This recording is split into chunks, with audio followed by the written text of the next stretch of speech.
It's time for HawgSports Live from HawgSports.com, a division of 24/7 Sports, presented by Crain Automotive. The Crain Team's got 'em. Visit them online at crainteam.com. And now with the latest breaking updates on HawgSports, here's Trey Biddy. What's up, everybody? Trey Biddy with HawgSports.com, HAWGsports.com. Arkansas putting away Arkansas State 56-14 on Saturday in Little Rock. We'll talk about that game a little bit, some of my final thoughts beyond what I discussed in the walk and talk, of course. And we're going to look ahead, of course, to Ole Miss. It's really game week. Like, Arkansas has done pretty much, aside from a couple of hiccups here and there, what we expected them to do. And, I mean, now the cards are out on the table. It's Ole Miss week, a team that beat you 63-31 last year. How's Arkansas going to respond? We'll discuss that. Danny West and Connor Goodson going to join us also. All that and more on today's episode of Hog Sports Live.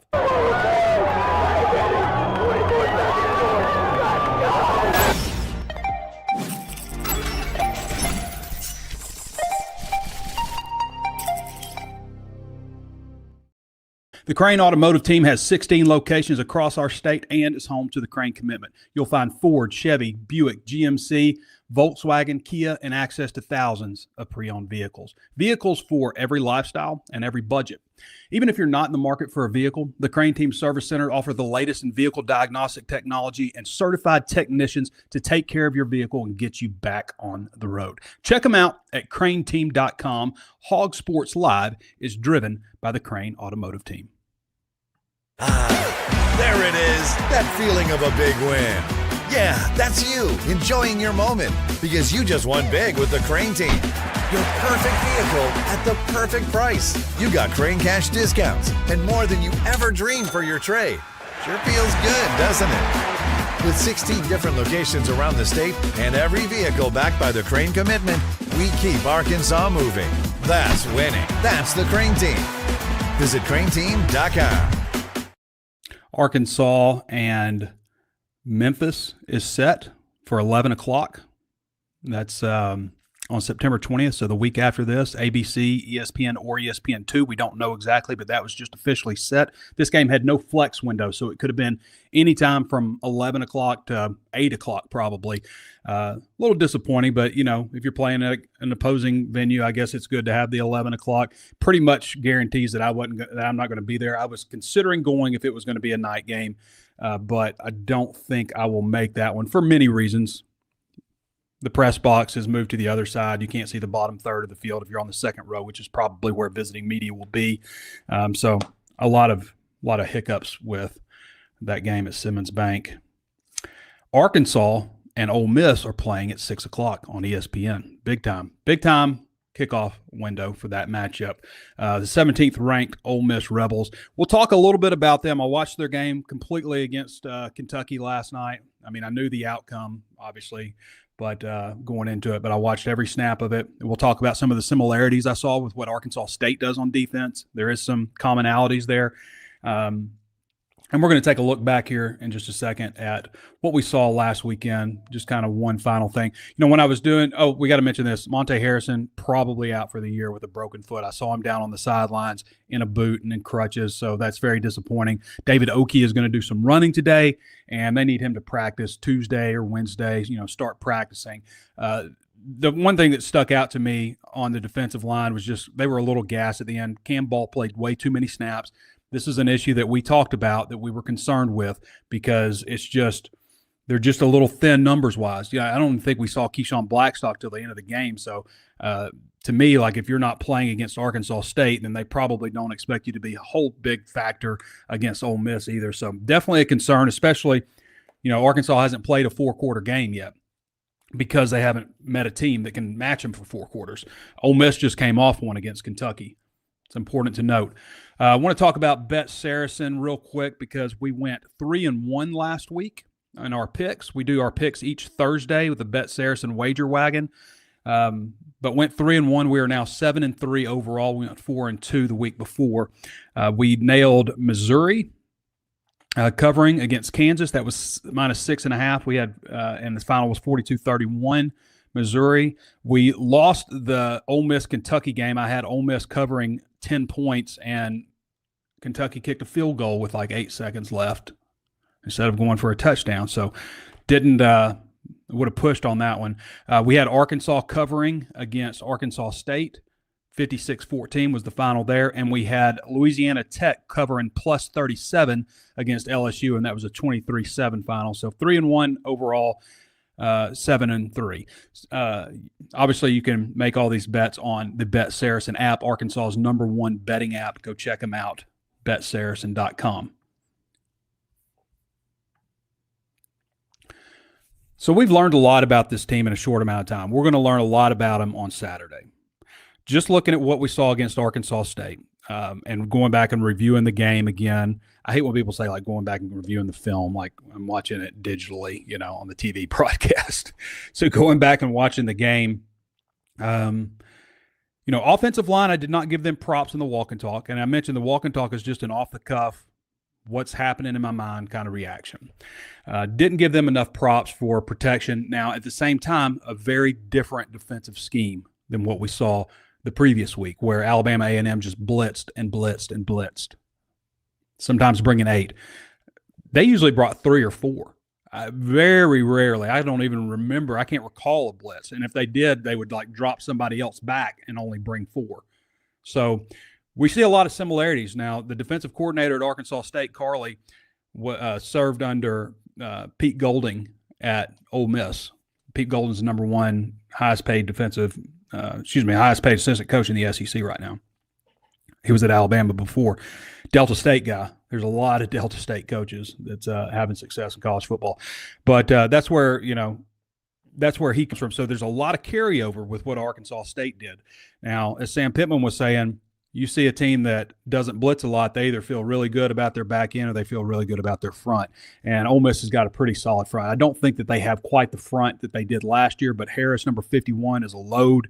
They've got some guys, but not Princely, unpronounceable, and Walter Nolan, but they've got some guys up front. So I thought the Arkansas offensive line protected well, but again, didn't have to pick up a whole lot of blitzes. We saw Mike Washington break off that big run early. I think we're going to see more of Braylon Russell and Mike Washington running the ball, obviously against Ole Miss, than we've seen maybe the past 2 opponents combined. Should get a lot of carries, obviously. Wide receivers, I mentioned this the other day, and we'll talk to Danny West because he's got a breakdown on some of the guys that have left Arkansas and how they're performing at their new schools. It's not always pretty. It's not always greener on the other side, even though it may be a little greener this way. But I would take Arkansas's 3 starting wide receivers over the guys that transferred out. I mean, Desmond James is super yoked up, and he's hit the weight room. He's got 0 catches. Isaiah Satania is catching passes, but he's also dropping them. He had a muff punt on Saturday. And when Satania, no hate against Satania, but when he hit the portal and everybody's freaking out, I'm just like, there'd be 100 guys out there just like him. 100 guys. And that proved to be true, I think, with what Arkansas has done in the transfer portal. Good to see Rohan Jones make a play. All the tight ends did, but Rohan Jones is a guy that I'm sitting there going all offseason like, this guy could be really good. And then we finally saw with that catch and run that he had another catch from KJ Jefferson, and KJ Jefferson threw the ball well, lefty QB. Arkansas will see a lefty QB possibly on Saturday, and we're going to talk more about that too. Defensive line, and I've talked about Talon. So Talon played really well, no doubt about it. He played really well. His touchdown run, I think, should have been called back. I think that was a block in the back. He missed a receiver wide open, Raylan Sharp, right over the middle of the field. Now, I think they still scored on that drive, but he was wide open, and he took the crossing. Trino loves some crossing routes, some underneath stuff. He loves that, and Talon took it down. And I think he may have done that because he just thrown 2 interceptions and may just thinking be a little more conservative. I don't know, but you've got to be a gunslinger at quarterback. You got to hit that pass. 2 interceptions, obviously. Can't have those kinds of things happen early against Ole Miss. But overall, Talon played really well. I mean, he put up a bunch of yards. He's a playmaker at quarterback. And a lot of times that's the difference in these SEC games. Who has the better quarterback? I'm not convinced that Arkansas doesn't have the better quarterback going into this one. Defensive line, too much time for Cam Ball on the field, just not enough rotation. Now, we did see Quincy Rhodes move inside quite a bit. I think we'll see that continue. Phillip Lee's coming on. He's just got a rib. We know that Xavier Sori has a contusion, a thigh bruise. Hopefully it's not like one of those deep thigh bruises that just stay with you forever. Cam Ball came off the field too, but there was no talk about, his status. But they need Cam Ball to stay healthy, obviously. But the linebackers played a lot better. I think Xavier ended up with 14, 15 tackles, half sack, interception. Played great game. All the linebackers did. The front seven did entirely. But also, like, I've heard people say that Arkansas should have done that to Arkansas State, and I'm not in that camp. Like, we saw LSU, barely get past Louisiana Tech. Arkansas, has never put 56 points on any of these G5 teams that they played under Sam Pitman. The other 8, they never eclipsed 40. At the same time, they held Arkansas State to the lowest point total out of all those guys, aside from 2 of them, and that was Georgia Southern, who was 3-9, and I think FIU, who was 3-9. Arkansas State's not a 3-9 team. People look at teams that aren't in the SEC or aren't in the Power 5 and think they're all the same, and there's a huge difference between a program like Alabama A&M and a program like Arkansas State. Beating Arkansas State 40-something to 20-something is fine. It's not like, oh, this is going to be a great team, but it's about what you would kind of expect. So why the betting line was where it was. You look at it historically, those are the kind of numbers, 40-something to 20-something for Arkansas. The fact that they beat them 56 to 13, I think is 14, I think is a good sign. Now, it doesn't mean anything about the fourth quarter when the game is on the line, and I think that's a benefit for Ole Miss that they've had that. They've had that experience against Kentucky. Continuing on in the secondary, Kenai Walker is playing lights out. I said he might have been perfect. He did give up one pass that I saw later in the game. I thought he was outstanding. And they need those cornerbacks and safeties to be really good on Saturday because we know what happened last year. I mean, what happened last year was – here's why this game should be circled on your calendar. We're going to move on to Ole Miss. The reason this game should be circled on your calendar is because I don't care what anybody says, throwing the ball in the fourth quarter when you're up and you've got, a huge, massive lead. I mean, this game was 63-31. It was in Fayetteville. And it's not up to Lane Kiffin to, as Steve Spurrier used to say, we'll stop throwing the ball when they stop blitzing their linebackers. It's not up to Lane Kiffin. But to me, it does show a sign of what are you going to do about it, punk? That's what it tells me. And I'll tell you another transgression from Kiffin that should stick in Arkansas and Sam Pittman's craw.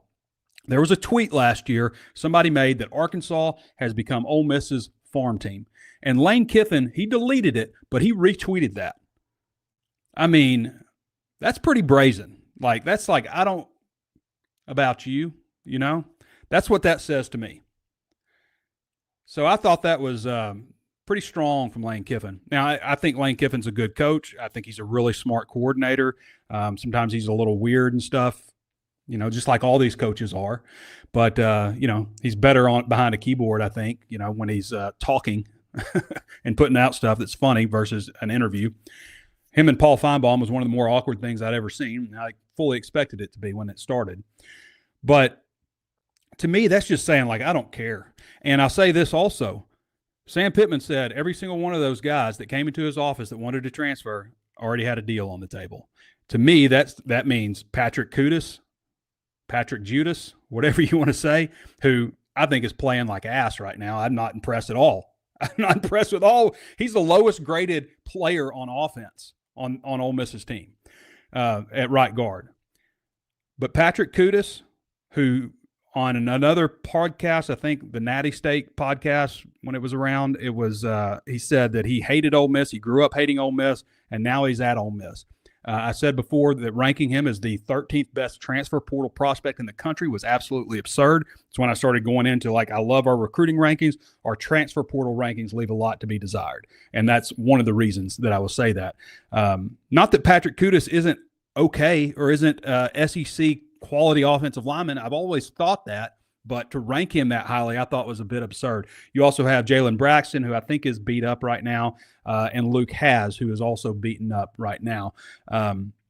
But based on what Pittman says, he's basically saying, like, yeah, all those guys had offers on the table at Ole Miss. So not only did they just take players off your roster, they ran up the score on you, but it's not up to Ole Miss to do something about it. It's up to Arkansas to do something about it.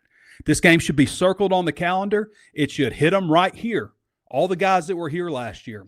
And there may not be as many on as far as players because of the transfer portal situation. And Sam Pitman makes a great point about all the players that they have on their roster from other teams. But it ought to matter to Marcus Woodson. It ought to matter to Travis Williams and Deke Adams. It ought to matter to those guys. Now, Arkansas was, without Taylon Green at quarterback, that's going to hurt. That's going to change the whole dynamic of everything. And that's one of the reasons Arkansas lost the way they did. But, man, if that game doesn't stick to you, if that game doesn't motivate you in the offseason, then nothing will. This, to me, we're going to find out if Arkansas has a soul or not on Saturday when they face Ole Miss in Oxford.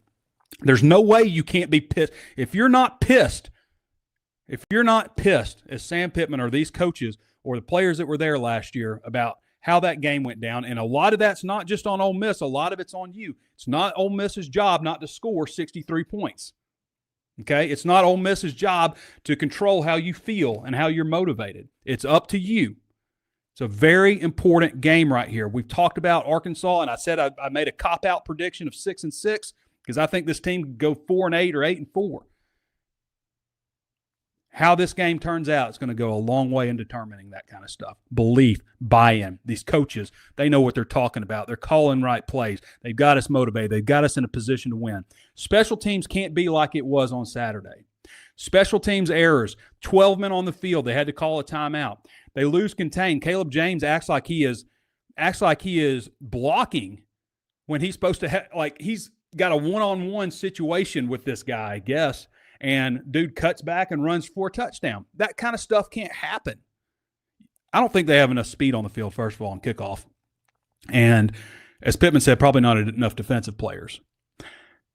You also, Caleb, for some reason, I don't think it's his job to signal for a fair catch.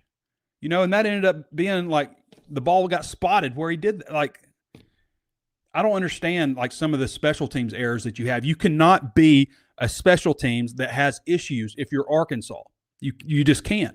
Looking over at Ole Miss, I'm going to do that in just a second. I want to talk about I want to run Sam Pitman from today. I want to run this press conference, and then we're going to get to Ole Miss. So this is just a 3-minute clip of what Sam Pitman said today, some of the key points. Given how last year's game went here in Fayetteville, then putting up 63, still throwing the ball late in the game, and then 3 of the players on your roster now on their roster, is this a circle the calendar kind of game, and do you play into that with your team in terms of just what happened last year and everything else? Yeah, I think there's always, so you prepare your team. If your team, we have a good enough team, and we do, and if we play well, we can play with anybody on our schedule. And I may be the only guy that believes that, but I believe it with all. Well, no, I'm not. I got 115 that believe that as well. But Trey, there's got to be, each game has different motivational factors behind it. They all do. Last week was for the state. It was a state championship to some aspect of a state championship game. So you find different things that have extra motivation. We should have enough to motivate ourselves, but something. And so certainly the way we got beat last year in that game, it has to have some motivation. The problem with that is a bunch of our kids that are playing on our team weren't here for it. Now, it should motivate the guys that were embarrassed because it was an embarrassing night. Certainly there are things there that we'll talk about after. We certainly need a great week of practice to prepare ourselves, but that may be part of the motivation.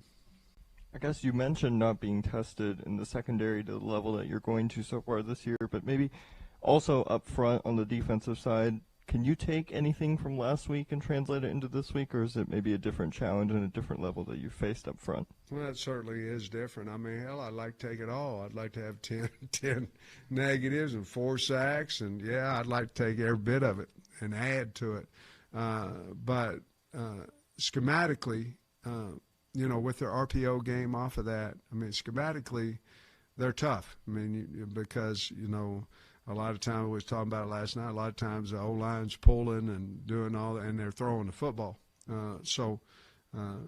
You have to be ready in the back end and in the front end for every single play. It's not just a run, it's a run or. And we're going to have to play with high intensity and a lot of effort because they are talented up front and they're talented at their skill positions. So, yeah, I'd like to take we did improve quite a bit, and we've got to improve again Saturday. Austin Simmons came off the field with 8 minutes, 6 minutes, something like that, somewhere in between there. The starting quarterback. Now, this guy's an interesting story. He's like a prodigy, graduated at 16 from high school, graduated Ole Miss already at 19 years old. So Simmons comes off the field. He hurt his ankle. He's a left-handed quarterback. Hurt his ankle early in the game. Later in the game, he gets rolled up. You can see it getting twisted. He comes off the field like this, under two guys' arms, foot up in the air, not putting any pressure on it, hobbling to the sideline, hopping. They bring in their backup quarterback, and I've forgotten his name. He's from Ferris State. He's a smaller guy. He led Ferris State to a national championship. But they brought in their backup quarterback. They didn't ever throw him. They just ran the ball. He's quick, which presents a bit of a question for Arkansas because you got to prepare for both quarterbacks now. But Simmons came to the sideline. Is he going to play? Is he going to be 100%? It's his left foot. He's a left-handed quarterback, so that's his plant foot. Kiffin said after the game that he could have gone back in. They had this game plan. They were going to do this stuff, whatever. That's a lie. Coaches lie about injuries. Like, yes, Sam Pitman is an honest guy, I think, genuinely, but he's going to lie when it comes to injuries. When it comes to stuff about his team and making sure that they're in the best position to win, then you have to lie sometimes. You just do. So how honest is he being about Austin Simmons' ankle? I don't think he's being totally honest. Can Austin Simmons be ready for next week? Possibly. So that's the question. I am not just blown away by Austin Simmons right now. And part of that is some protection stuff with the offensive line. But it just seems like you pressure him and he will throw a pass that's into jeopardy. And Kentucky picked him off a couple times. I think he threw a couple picks early in the last game before that. But Kentucky picked him off, and Kentucky's not a good football team. For as good a coach as I've always thought Stoops was, for them to get down late in the game in scoring territory, we're talking like in range for a 42-yard field goal, and it's 4th and 7, and you go for it. And the call is like a throw to the end zone. I don't understand that. Like, I'm always a take your points kind of guy. Every situation is different. And I say that, and he went for it on 4th and 7 on his own end last year, and they ended up having a game-winning scoring drive. But I don't know. To me, you missed 6 points there on field goals that you should have kicked. So I'm not blown away with that. I don't think Zach Calzada is a very impressive quarterback. I never have thought that, and he's their starter. I think they've got a few playmakers at Kentucky, but to me, that's not a good football team. It's still tough to go on the road and win, and you got to give credit to Ole Miss for doing that. They have skill players. They have weapons. As I mentioned, their defensive line, I think, is really good. I don't know if it's quite the defensive line that they had last year, but this is a game.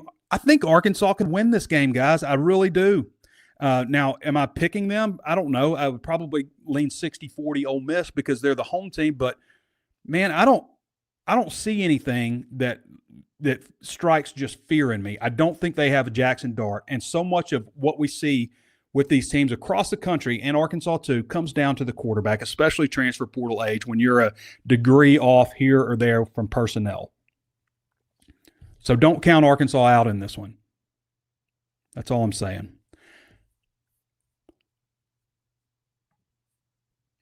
Ozarks Go. We're going to go to the Ozarks Go hotline and bring in Danny West. For those of you who aren't familiar, it's internet service that I've used for 4 years without issue. I've never unplugged my router. I've never plugged it back in because it always works. I use the 2,500 megabits per second gigabit plus. I think 1,000 megabits per second gigabit is great for most families. They offer several different tiers. You can go to ozarksgo.net/hawg, HAWG, and find out more information. You can also reach out to them at 479-684-4900, where you will talk to a local person because it's a local company.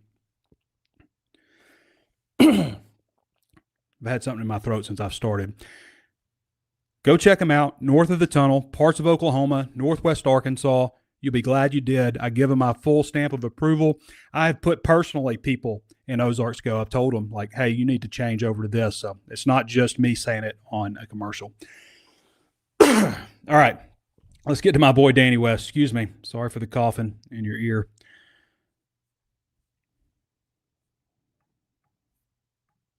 Danny, how's it going? You gonna make it? I'm trying, man. I thought I had my water by me, but I don't. So just talk for a minute. Yeah. Well, welcome to the show, everybody. Ozarks Go. No, get you some water, Biddy. I guess I'm just gonna hang out for a minute, talk to everybody, and remind them that you can't tell we got on, Biddy. What are your thoughts on the game, Danny? I'm trying to do a promo real quick, Biddy. You left me hanging out to dry. What's our sale right now at HawgSports? 60% off for a limited time. Yep. Glad you're back. Yeah. I got a sink close by, but that's $48 for the entire year for your number one independent source. Breaks down to just $4 a month. So, Danny, you watched the game. Let's get your quick recap on what happened.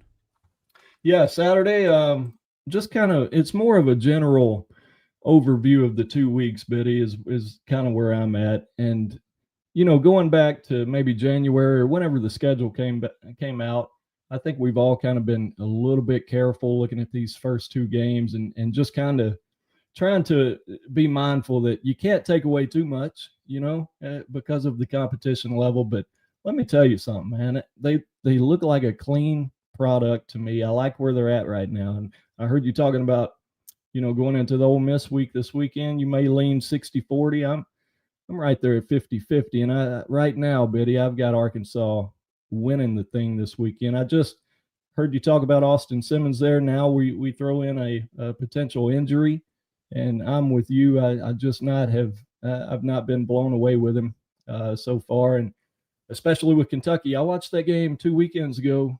Kentucky struggled with Toledo, and I said then, man, if Ole Miss struggles with them and Arkansas keeps up this offense, I'm going to start feeling good about that. Mm-hmm. Here we are after 8-9 months of me telling myself not to get too worked up about it. I'm probably going to pick the Hogs this weekend. Yeah, well, I mean, I can see your reasoning behind it. And the thing that pulls me back a little bit, Danny, is just the fact that it's at Oxford. And that matters. And they were at Kentucky, you know, and probably should have won by like 10 points. But that factor, and then I don't like that Arkansas has not been tested yet. You know what I mean? Like they haven't gone in the fourth quarter. They haven't been in a situation where, you know, you can't make these mistakes, you can't make these errors, and they've got some guys that haven't been in those situations. So that's the thing that gives me pause. From a personnel standpoint, can they match up? I think absolutely they can. And I think I would take, based on what I've seen so far, I would take Talon over Austin Simmons. Yeah. As of that today, matters. That may not be the case even by the end of the year, right? Or next year or whatever. But as of today, I'm with you. I'd take Talon all day. Yeah. Danny, I mean, there was a ton of recruits, I'm sure, in Little Rock. Oh, yeah. They're 5 stars everywhere, boy. Yeah. I'll tell you this, man, lately I've been like, you know, they need to move all the games up, and I still feel that way. I do still feel that, even though I battled that forever because, you know, my roots in Central Arkansas and my memories of games in Little Rock.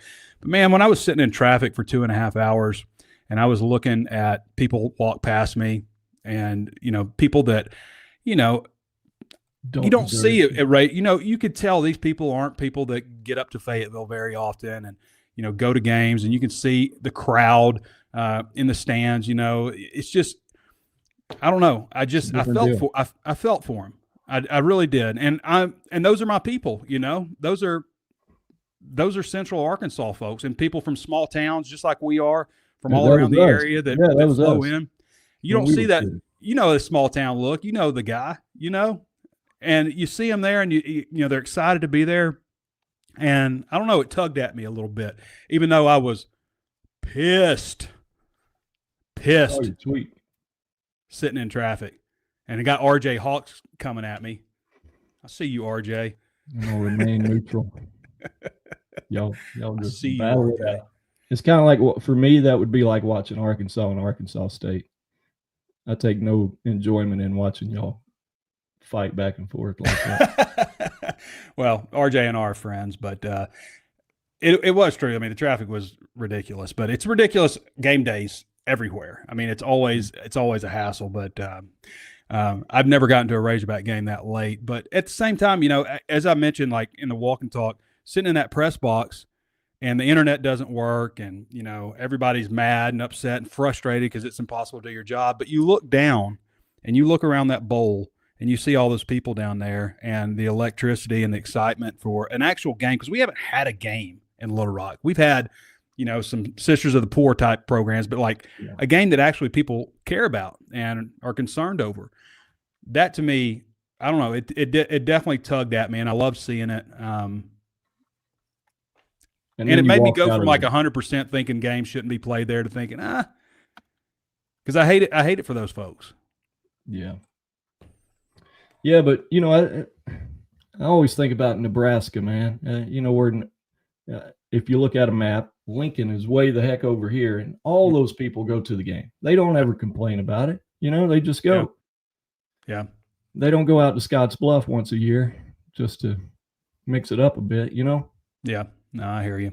Danny, so you like Arkansas in this one. You got an early score prediction? You leaning any? A lot of points. I would, dude, I just feel like there's coming a point here pretty soon where I think we all feel pretty good about the defense so far, only giving up 14 points, you know, 21 total with the kickoff return over the weekend. But 14 points through 2 games. Are you kidding? Anybody would have taken that if, you know, if you could guarantee that as a preseason offering, I guess. But I just feel like there's going to come a point probably this weekend where maybe 2, 3, potentially even 4 drives in a row, you give up points. And that's when it becomes, what's your depth like, you know, the D-line depth. And when you get down and out, we haven't seen that yet. And that's what worries me, Danny.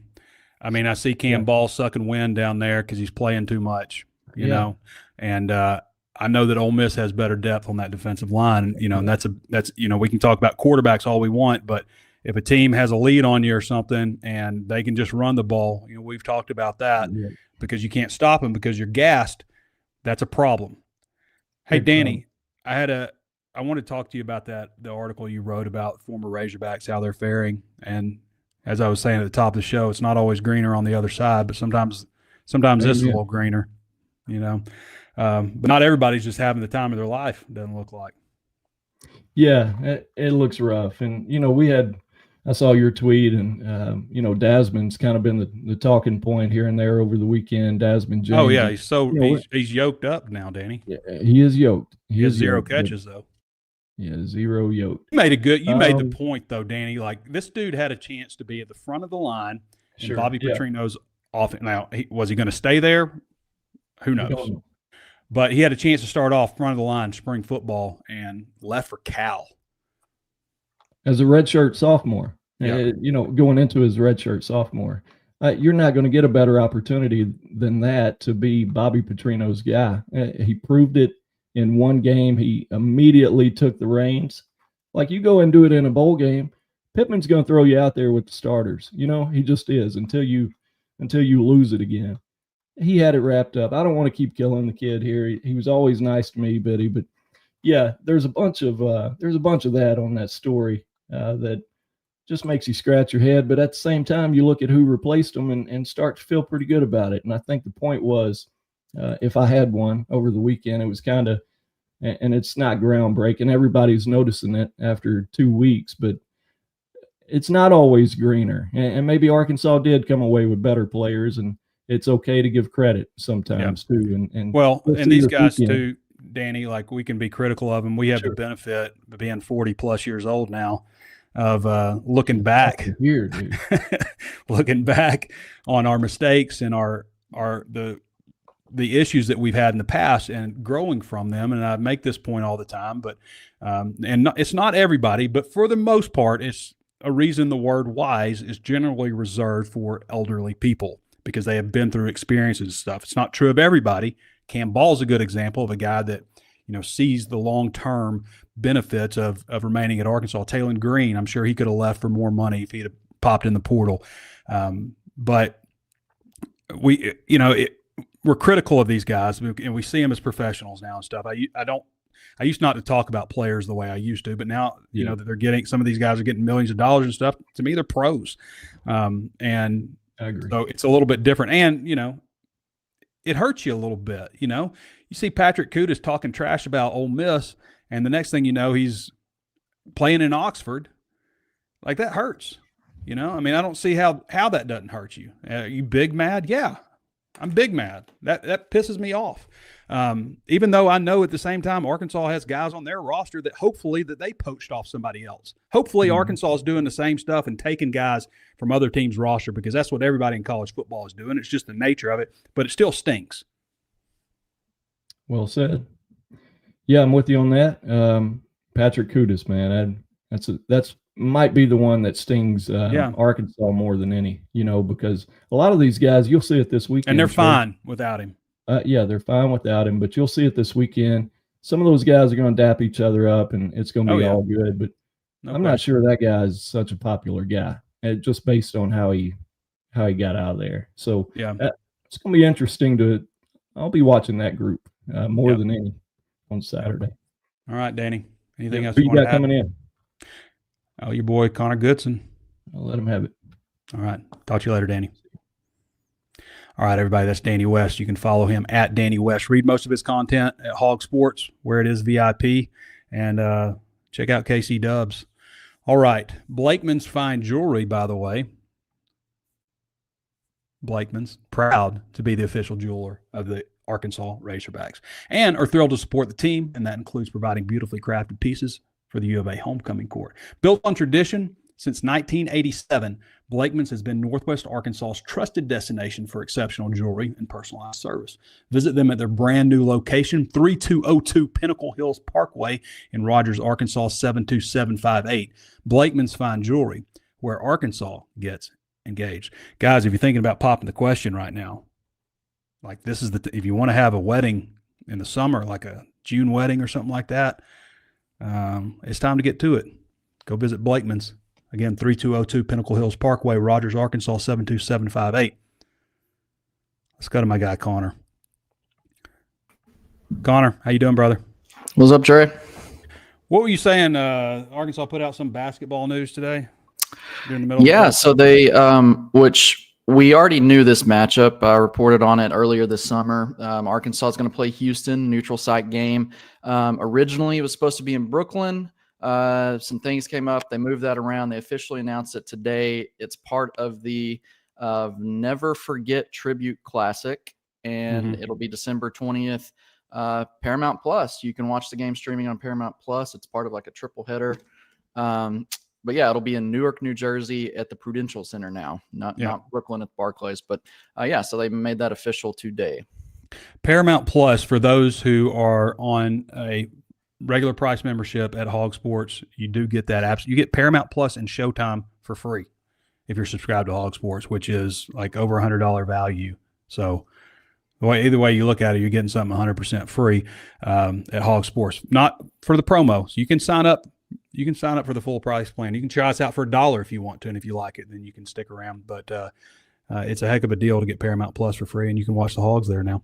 So real quick, your thoughts on last week's game, Connor, and just looking ahead, thoughts on Ole Miss, any early predictions or thoughts?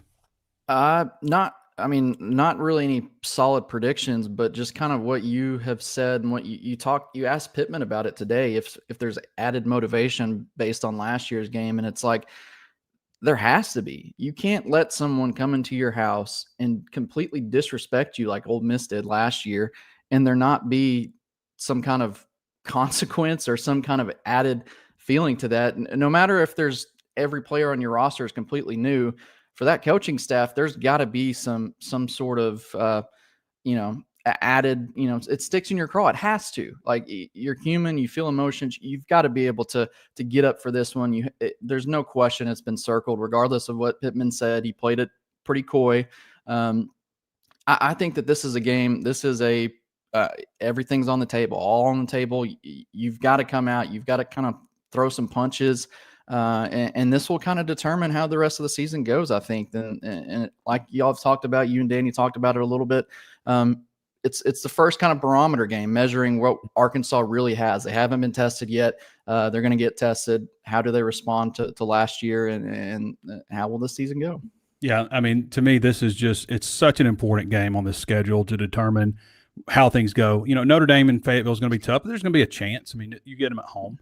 But and obviously Memphis coming up after this, but that's going to be a challenge too, playing at Memphis. But man, to me, this game right here means so much. And the first two games might as well be preseason games. And people are right. Like, what can you take away from this? You can take away some stuff. Like, they dispatched Alabama A&M in the manner that they should. And they did a little more. They put a little extra, in my opinion, on Arkansas State. Now, there are a couple of things that I would disagree with. I mentioned the Taylor and Green. I thought it was a block in the back. The play where they scored a touchdown, but the whistle was blown early. I thought that went the wrong direction. I thought that should have been a score for Arkansas State. But I'm going to get into some comments because that was very popular. But some mid-game comments. Some of the reactions from Arkansas State fans are just ludicrous.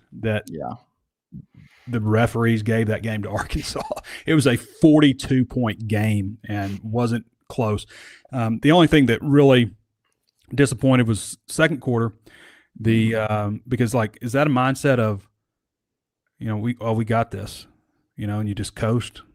I mean, I know Taylor threw some interceptions and stuff, but maybe that's a good learning experience. And then, some of the special team stuff was disappointing. Yeah, I think that second quarter was, out of the first two games, that was easily one of the biggest learning things you could take from these first two preseason games. But I thought that was a good learning experience. They bounced back with that huge drive before half, 28-14, 38-5-14, two completely different things, two completely different feelings from that stadium and sitting in that press box, But I thought that was huge for them to answer on that drive and then come out of halftime and just, put the nail in the coffin, back-to-back drives. Huge.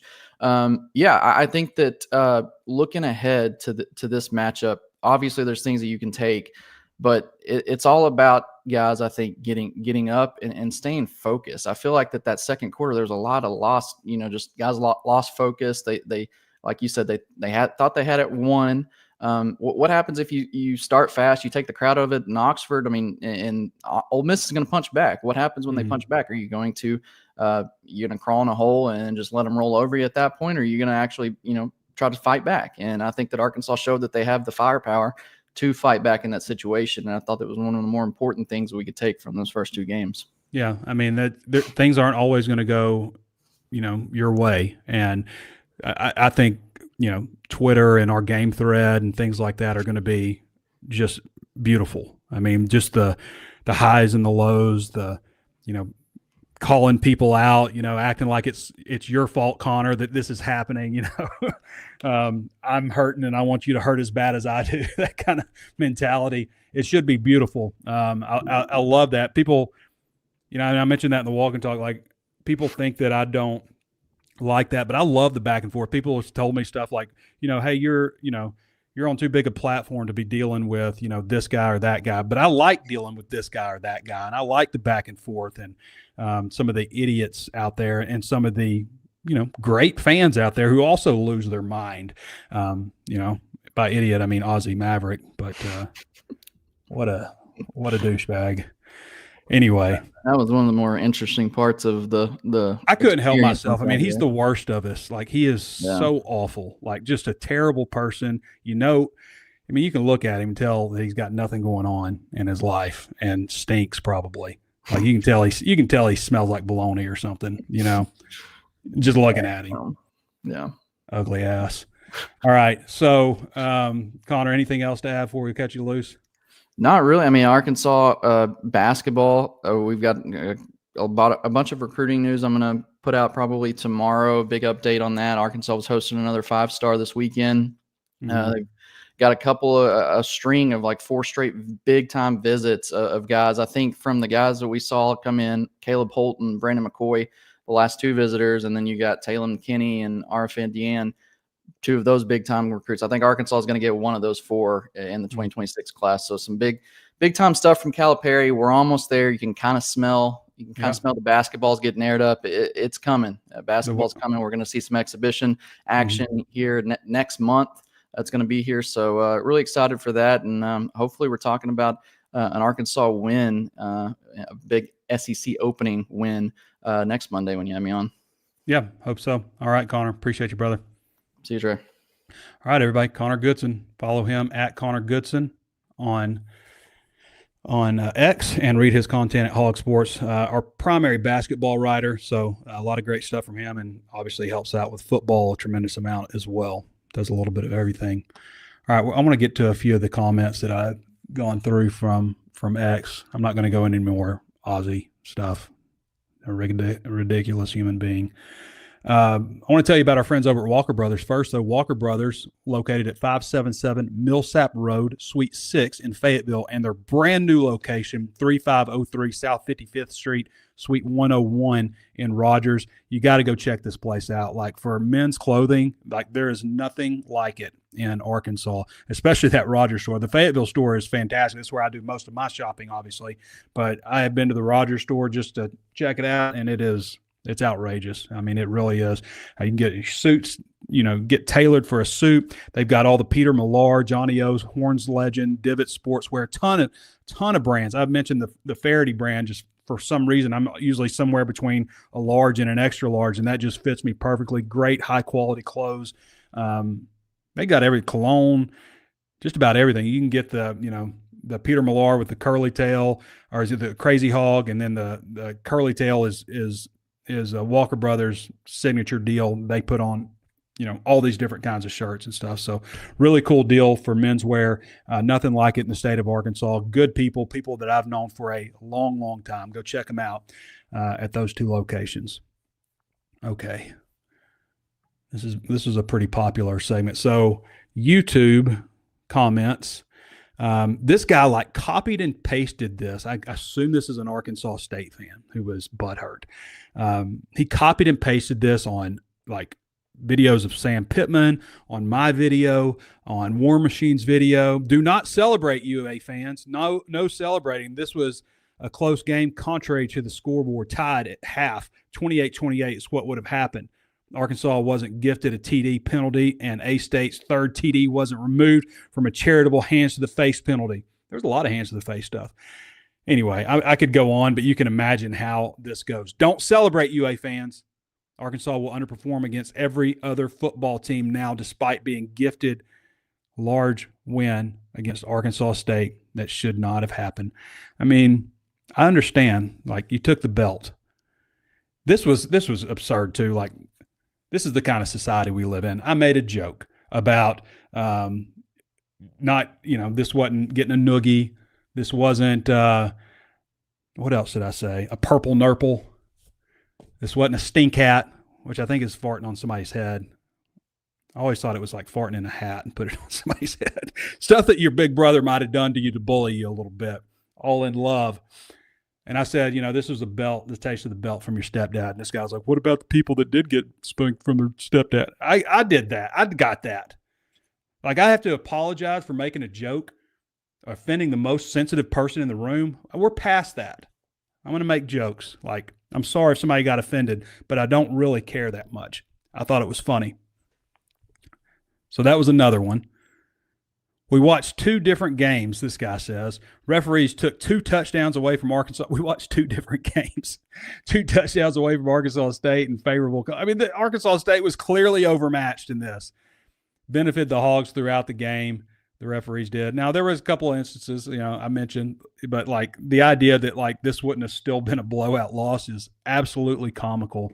And it's amazing how people see things through a different lens. That's the society we live in.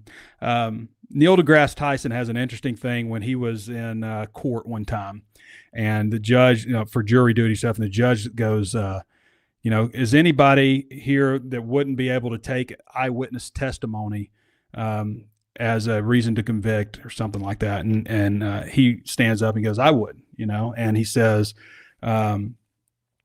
something, whatever he says, I can't remember exactly what he said, but he said something to the effect of, the fact that people would contradict each other, even if two people saw it. And he said something like, he misinterpreted what he said. He said, if anybody else wouldn't take eyewitness testimony because of this, or wouldn't believe the witness or something, he's like, and somebody else stood up and said, that's not what he said, but it's amazing how people see things from different lenses, like Arkansas State fans. And I always try to look at games like when I feel like Arkansas is getting screwed by the refs or something like that, which happens a lot. I try to look at it from the other side of, well, are they getting screwed, But yeah, Ole Miss or Arkansas State missed. There were some calls missed stuff, but then this guy says Hogs are dying. He says, the prediction for last place is correct for the Hogs. If this becomes an annual game, it's going to be competitive. So Hogs probably will not play them again, but will play Arkansas Pine Bluff week. State is growing. Hogs are dying. Ole Miss 45, Hogs 17. Okay, buddy. Okay, little bro. Hotty Toddy 61. I pull for Arkansas State too, but these people are just jackasses. But I pull for Arkansas State. I pull for all the in-state teams. I'm not a big fan of playing Arkansas State. I want Arkansas State to do good things. I want to pull for them against some other teams. So I'm not hating. I don't mean to hate on Arkansas State, but the idea that they belong in the same category in the same breath is just ridiculous. And you know what? UCA shouldn't belong in the same breath as Arkansas State. Does, though. Does sometimes. Hotty Toddy 81. Oh, Hog fans, so delusional. The Zebras won you that game. You know it. I have no dog in this fight, but for ASU, the refs took 14 points away. A lot of that kind of stuff. If you are a great team, this is Ricky Mahan. If you are a great team, you should go into looking to beat them by 50. Quit downplaying the team. Culture has to be beat them down and then stomp on them more. Quit being nice to teams that should get their butts kicked. Of course, unless you want the same old Razorbacks, then by all means shouldn't be expecting to beat by 70. Oh, dumb comment. That's in response to me saying that you shouldn't expect to beat a team on the G5 level that went 8-5 last year, 70-0. That's one of the stupidest things I've ever seen, Rick Mahan.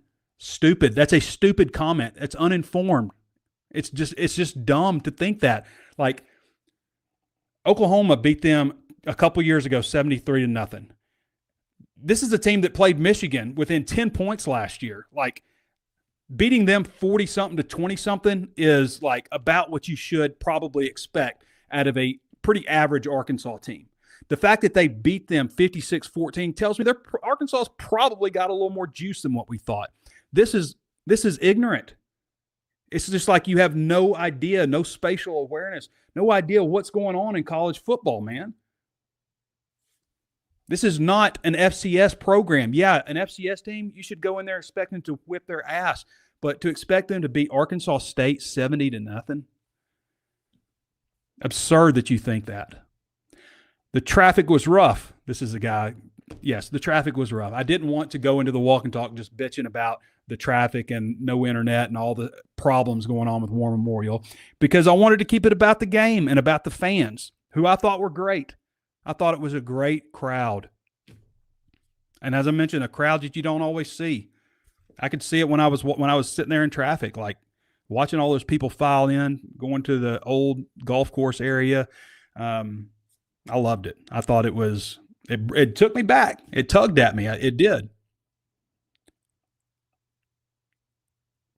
Yeah, so I didn't criticize the traffic heavily, but I was no doubt pissed. I mean, I felt it right here, how you feel just so mad you can't even stand it. I hate everything about it. Okay. Rush Flyer says, I can see the Razorbacks' lack of tackling discipline. They don't practice live tackling, and it shows. This is in response to Arkansas's 56-14 win over Arkansas State. I don't know how many times I saw the Hogs get juked or poor fundamentals. They just don't play hard-nosed defense anymore. If I had an umbrella, I would put it over my head because it rains every day, I guess.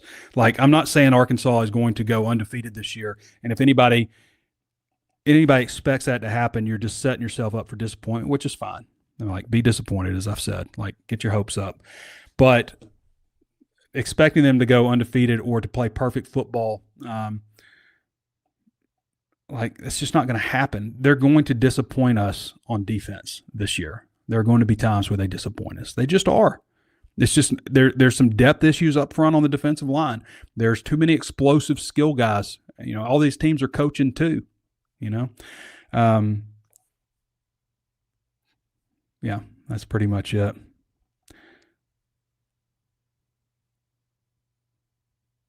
Oh, yeah, Alan Hyatt on Hex says, as good as it feels, just remember you are still a bottom feeder in the SEC. I mean, you still struggle to get 15,000 required people in the stadium.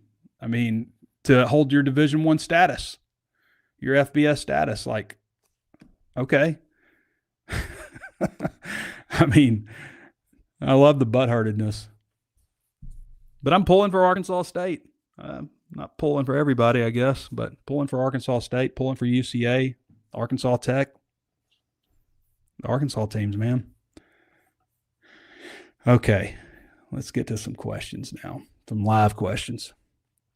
If I've got them. Here we go.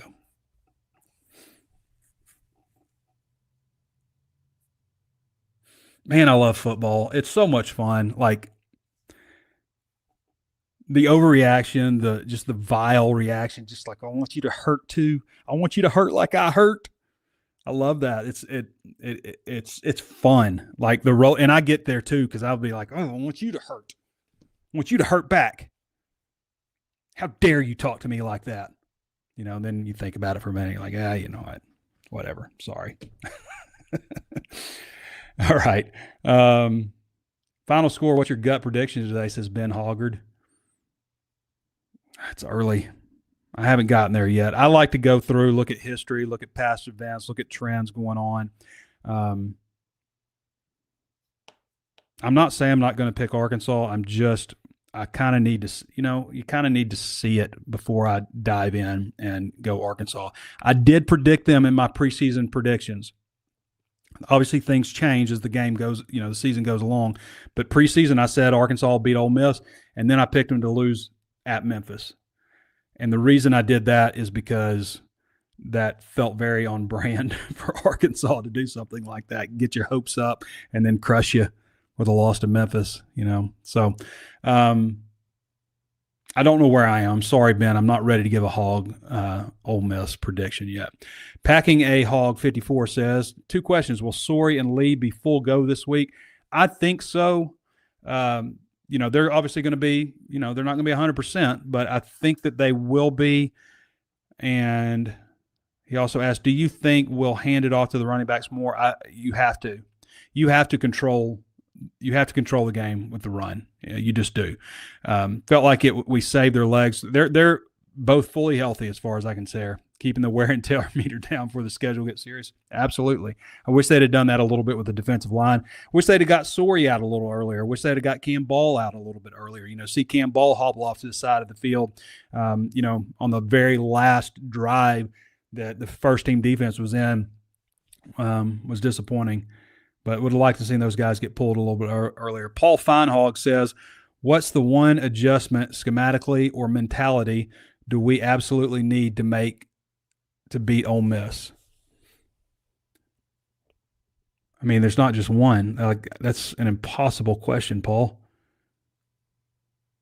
There's not just one. They need to figure out some kind of scheme, some kind of way to get a good rotation, and I think it may mean playing Quincy Rhodes more inside and leaning on maybe Charlie Collins more and Phillip Lee on the edge. But then at the same time, you have depth issues there, and so maybe you look at more 3 linebacker stuff in this one, and just 3 defensive linemen.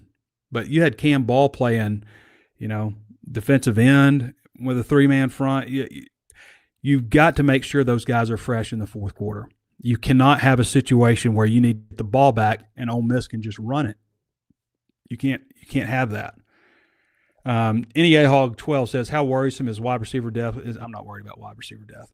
Feels like Shanks is probably the number 4 now. No, number 4 is Raylan Sharp, who is 5 and 6. So it's going to be the 3 starters, obviously. 4 is 4 is Raylan Sharp. 5 is probably Cam Shanks. And 6, it's a good question.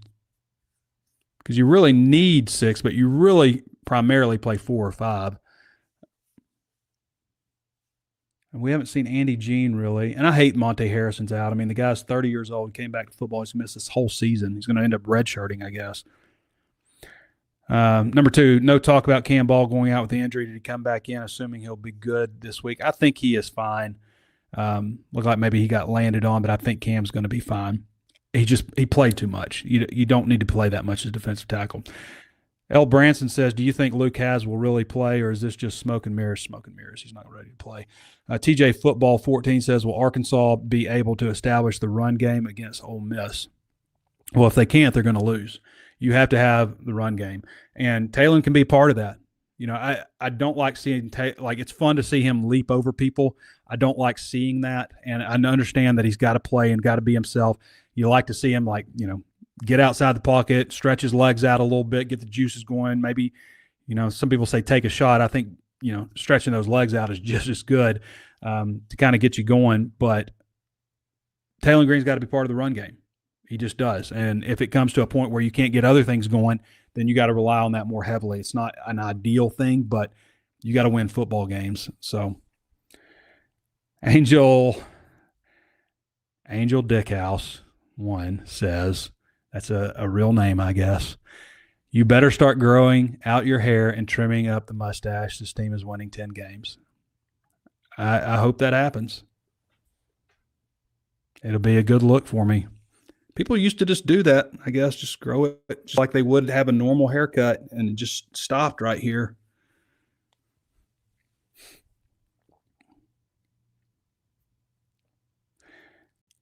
Hogtalica says, if you were the Arkansas head football coach, what would your message be to the team before the Ole Miss game? I think I pretty much gave my message. To me, the message is, those guys don't respect you. You got a team coming in here that doesn't respect you. And they don't. To me, that's the ultimate, what are you going to – and I want to be clear about this. It is nothing on Ole Miss. If Arkansas was doing this to Ole Miss, we'd be laughing. Okay? If they were rolling up 63, it'd be like, ha, throwing in the fourth quarter. Hey, it's not our job to stop us. We'd be saying the same thing. But on the other side of it, you got to think about, how you feel about it. And to me, if that doesn't get you your gander, I don't know. You don't have a soul if you can't get up for this game. If the energy's not right, I don't understand how you don't go into this game thinking, you know what? Screw these guys. I don't know how you don't do that. To me, that's the energy. It's beat them and beat them as bad as you can. That's where I am. But at the same time, you got to play a disciplined football game. You can't let all that creep in. You got to play one play at a time. It's a difficult balance. The pregame speech is only good for a couple of drives, right? That wears off, and then it's just playing football. But, man, you got to make sure your guys are locked in for this one, because this has got to mean something. Arkansas has played well their last couple of years there. I mean, I say play well. The defense didn't play well a few years ago, and then, time before that, the offense didn't play great. And it's totally different players, So, Hogtalica says, who do you see having a big game against Ole Miss? I keep trying to imagine in my mind Carmona playing the best game of his career. That would be good. If the offensive line plays the best game, then Arkansas is going to win the game, because they're going to have the running backs go off. So to me, if that can happen, now who do I see? I could see Mike Washington doing some good things in this one. I could see, any of those wide receivers. I think Jaylen Brown could be a guy that we could see have some breakout play or something. Eldo Bassmaster says, El Dorado, how much new stuff is Bobby Petrino holding back? He's definitely going to hold stuff back. We mentioned on the last show, I think it was the last show, like the LSU game in 2010, where he had held things back because he had it prepared just for LSU. And you know that they put extra work in on Ole Miss. And the good thing about Ole Miss is Arkansas State stuff carries over a lot.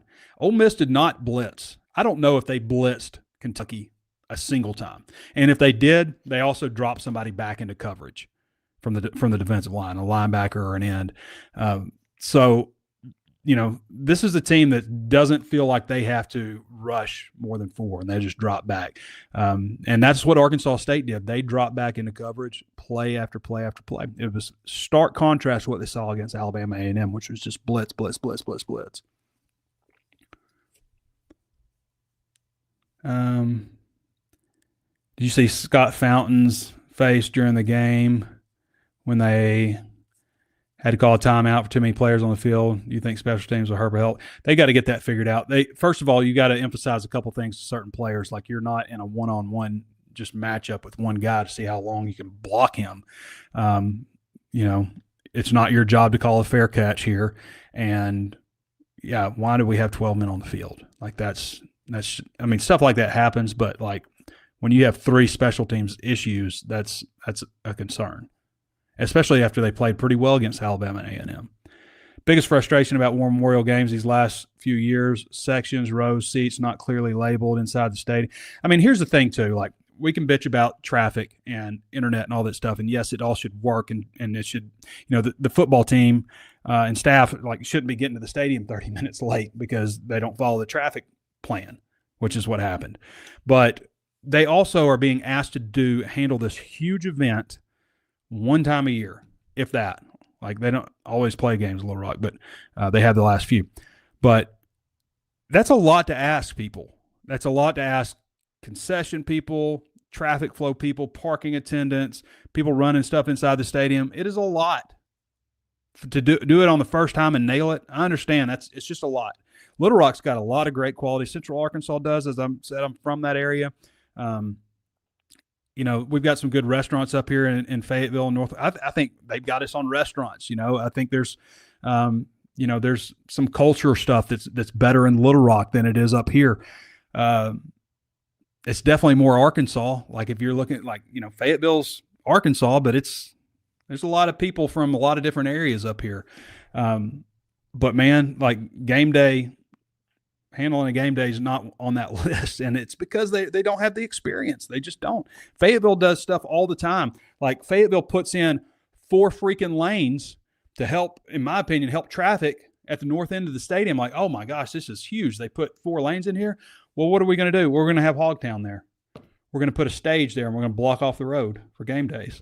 Like, that makes no sense to me whatsoever, but I'm sure it's fun. But like, can't that be done somewhere else? Like, right next to it over in that lot? I just don't understand that. But regardless, nobody's going to be perfect on game days. Like, every place that I've been to a ton of venues. I've been everywhere in the SEC except for Oklahoma. I've been to a ton of NFL venues, tons of other stadiums and stuff. Everybody has issues for the most part. There have been a few that have been like, whoa, I just went right in here. I thought Georgia was a disaster when I went. I thought the parking and stuff there was just very frustrating. Other places, maybe because they don't have as much game day traffic. How long are we going here? Oh, we're getting close. Biggest frustration, let's see, Burkus, Maximus, Trey, what are your thoughts on how the defensive front will perform versus Ole Miss? If they can cycle them out and get them fresh, then I think they'll be okay, but that has been the problem. That's been the concern. Like, can they stay fresh? Is Cam Ball totally healthy? That does not need to be an issue for you in this game. I would go right at Patrick Kutas, though. I've not been blown away what I've seen. What's the parking situation over there? I don't remember Ole Miss parking situation. I don't remember having a problem getting there, though. I feel like it was kind of a walk, but it was also fine because I like to walk around the campus from where they park media. Go check out the Grove a little bit and all that kind of stuff. I'm not sure. I don't really totally remember, to be honest. Living Guy says, if the Hogs win, will you try chocolate gravy on next Monday's show? Okay. Yeah. If they lose, how much for a fan sponsorship on the show to get you to do it? We can call it the HawgSports feedback. Third down defense national rankings after week 2. This is from Macho Ham.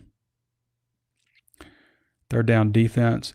Arkansas is number 77. Why are they 77? I feel like they put Arkansas State into a lot of third downs. I think Arkansas only had like less than 10, I know, on third downs that they ran into. Will our D-line be the weakest spot? I think so. I mean, just think where it is. I just think that's what it is.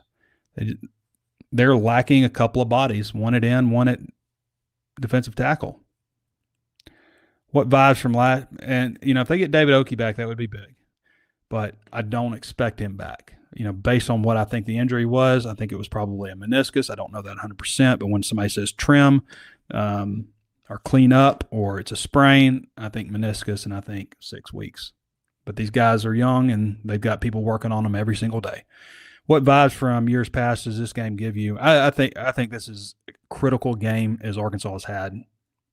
Just not that they haven't had as critical a game. I think it's just right there with it for an early season game on the road in the SEC against a team that I think that they can beat. I think that they have a chance to beat them. Now, it could come down to the very end. It probably will.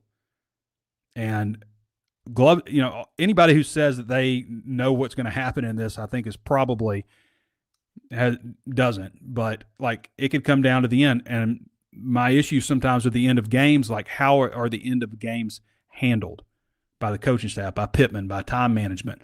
All these coaches have issues with time management all the time. NFL coaches have issues with time management. Is the game managed properly? Does Sam Pittman get into a contest with Lane Kiffin over fourth downs? Because Kiffin will go for it in certain situations on fourth down.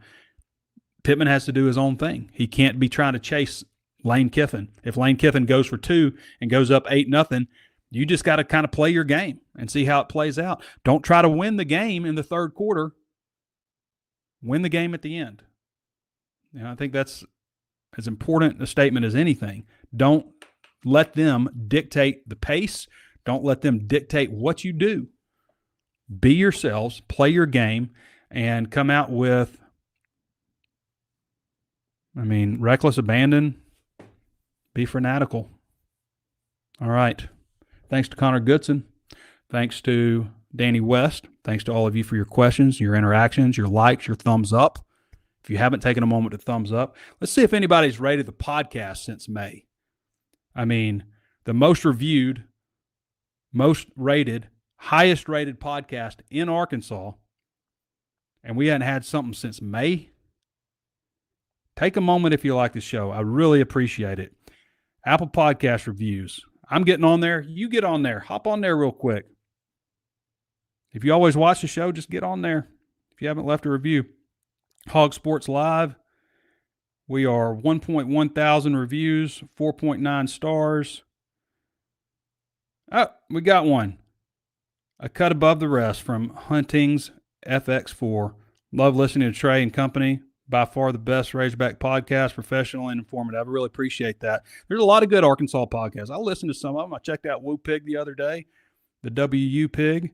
I like some of their takes, especially about Little Rock and stuff. I think there's room for all of us, isn't there? I don't have, some people try to pit me against Inside Arkansas. I don't pit myself against those guys. I hope they don't pit themselves against me. There's room. They do a different product. Woo Pig does a different product. Touch Talk with Ty. 4th and 5. There's a lot of great podcasts out there in Arkansas.